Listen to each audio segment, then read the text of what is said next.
Good morning, students. Today we are going to start a new topic that is called simultaneous linear equations. Before starting the topic, we should be knowing about what is this simultaneous linear equation.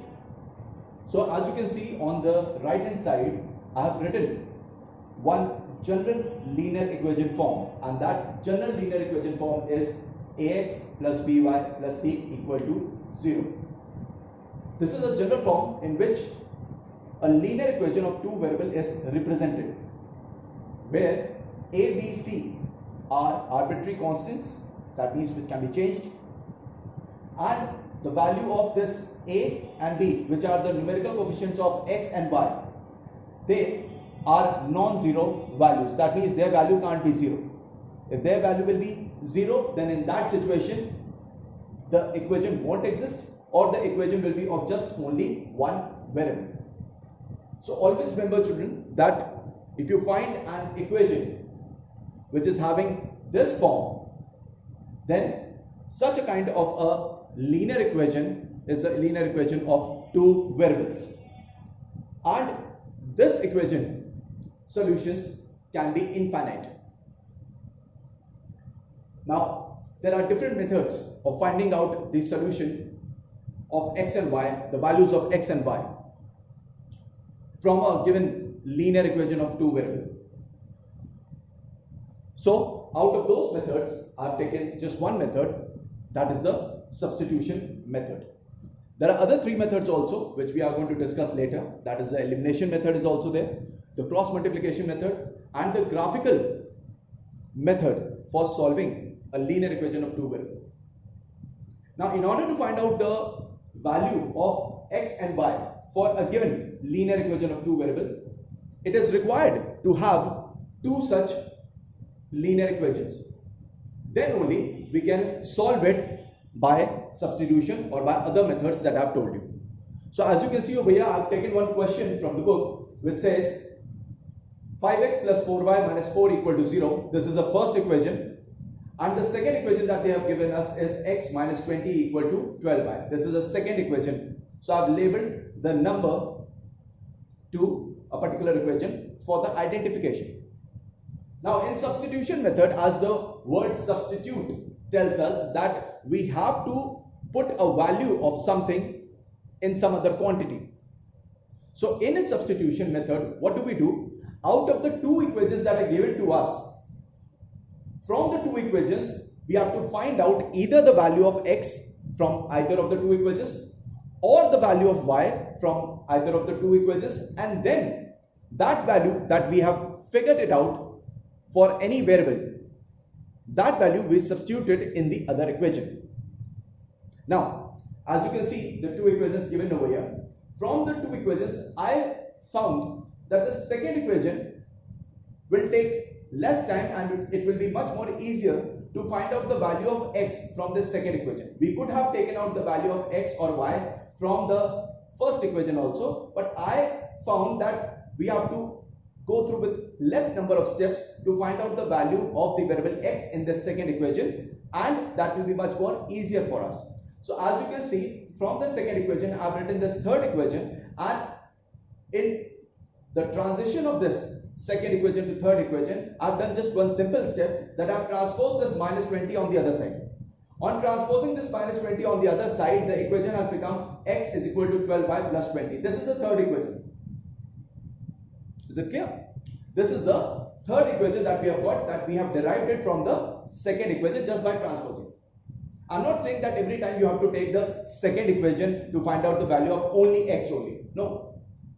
You can even take this equation to find out the value of y. It depends on you. Suppose you want to take out the value of y from this second equation. Then in that case, what you would have done? Y is a variable for this term 12y. So in order to find out the value of y from this second equation, you would have cross multiplied this 12 and brought it below x minus 20. Then in that case, the value of y would have been x minus 20 upon 12. You could have done this also. So it's totally your free will that which equation you choose to find out the value of x or y. That totally depends on you. but the steps should be logically correct. Like I have done over here, I have done the transposing of this minus 20 on the other side, and I have simply got the value of x as 12y plus 20, which I have named it as the third equation. You would have done this thing also, that you would have taken equation 1, and from this equation 1 you would have taken out the value of x or the value of y. But according to me, it would have taken a little bit more steps, but logically that will be also correct. So that you have to choose. Now, after taking out the value of x from the second equation and framing this third equation over here, what we are going to do next? Again, it is our choice. As you can see, I have written over here, substituting the value of x in equation 1. What does this mean? It means that whatever value of x you have so obtained, you are going to substitute it in the other equation, not in that equation from where you have taken out. Like this third equation is being formed, it is being derived from the second equation.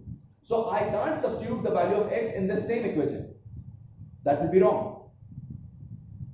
So what we are going to do, we are going to substitute this value of x in the first equation from where I haven't taken out the value of x. So as you can see, the equation 1 is written over here, that is 5x plus 4y minus 4 equal to 0. In place of x, I have written 5 into 12y plus 20, that is the value so obtained of x, plus 4y minus 4 equal to 0.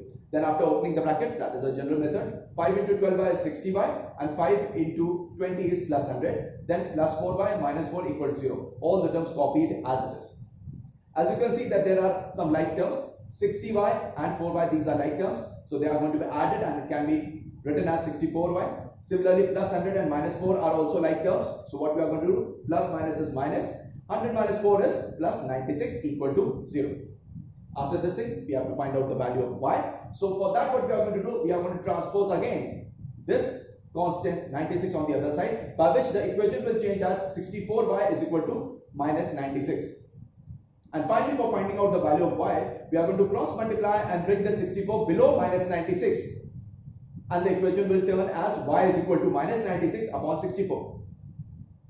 Now, if you see, 96 and 64 have one common factor by which the terms can be cancelled, and that is 32. 32 3s is 96, so we are going to cancel it by 32, 3 is left, and 32 2s is 64, so we are going to cancel the denominator also by 32, we will be getting 2. So in this way, the value of y so obtained is a negative value as minus 3 by 2. As I told you earlier, that in a general linear equation of two variable, which is in this form, it can have infinite solutions of x and y. So this is one of the solutions for the given set of linear equation of two variables. But still one part is left. We have just figured out the value of y as minus 3 by 2. We have to still figure out the value of the other variable, that is x. So now again, the third choice given to us, that is, we have got equation 1, we have got equation 2, we have got equation 3 also that we have framed over here. Now out of these three equations, you can substitute this value of y in any of the three equations to find out the value of the other variable. Again, it's a choice.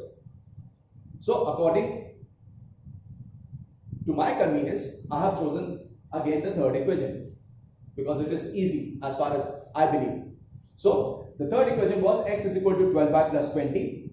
X is equal to 12 into, in place of y, I have substituted minus 3 by 2 plus 20. And as you can see, 12 and 2 can be cancelled. 6 will be left over here. Then x is equal to 6 into minus 3 is minus 18 plus 20. And then on further sorting, because these two are like terms, x value will be coming out to be 2.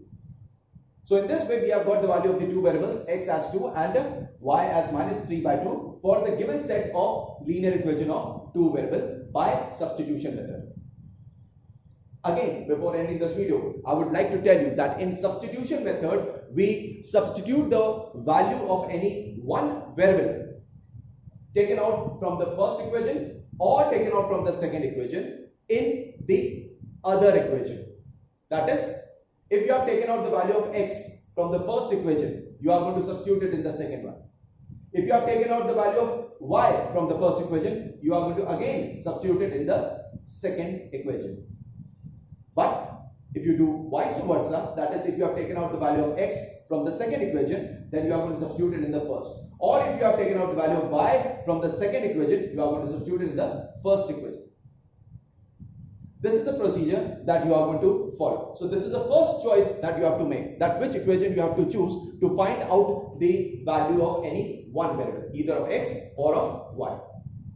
Then the second choice is given to you is this, that after finding out the value of any one of the variable, whether you have taken out the value of x first or whether you have taken out the value of y first, you can choose out of the following equations, that in which equation you are going to substitute the value of that variable that you have just figured it out.